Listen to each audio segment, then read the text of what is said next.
Okay. So Jananayagan படம் release ஆகும்போது first day first show வந்து சென்னையிலேயே போய் பார்க்கணும் அப்படிங்கிற மாதிரி இருந்தோம். பட் ஜனநாயகன் வந்து நம்ம நினைச்ச டேட்டுக்கு ரிலீஸ் ஆகல. பட் அப்புறமா ஒரு 6 மாசம் கழிச்சு ரிலீஸ் ஆச்சு. பட் என்ன ஒரு விஷயம் அப்படின்னா, கரெக்ட்டா ரிலீஸ் ஆற டேட்டுக்கு வந்துட்டு ஷாருமாத் எக்ஸாம்ஸ் இருந்தது. ஸோ எங்களால பார்க்க முடியல. அவளோட எக்ஸாம் லாஸ்ட் டே அன்னைக்கு ஈவினிங்கே போய் பார்க்கலாம்னோம். பட் டிக்கெட்ஸ் கிடைக்கல. நெக்ஸ்ட் டே ஒரு 2 டேஸ் கழிச்சு தான் டிக்கெட் கிடைச்சது. பட் அதுக்குள்ளேயும் வந்துட்டு இந்த காவேரி இஷ்யூனால ஸ்க்ரீனிங்ஸ் வந்து ஸ்டாப் பண்ணிட்டாங்க கர்நாடகால. ஸோ எங்களால அது பார்க்க முடியல. பட் பார்த்தே ஆகணும் அப்படிங்கிற ஒரு டிசிஷன்ல நாங்க என்ன பண்ணோம் அப்படின்னா, சரி கர்நாடகால தானே எடுத்தாங்க. தமிழ்நாடுலலாம் இன்னும் இருக்கும்ல அப்படிங்கிற மாதிரி ஒசூர்ல வந்துட்டு நம்ம வந்து அந்த படத்த பார்க்கலாம் அப்படிங்கிறது. ஸோ காலையிலே கிளம்பி வந்தோம்.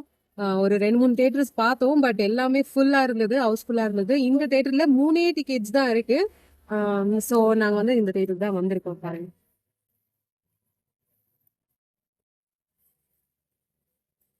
அதெல்லாம் இருக்குல்ல.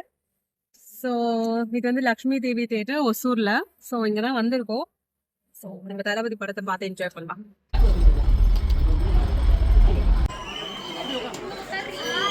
சென்ஸ்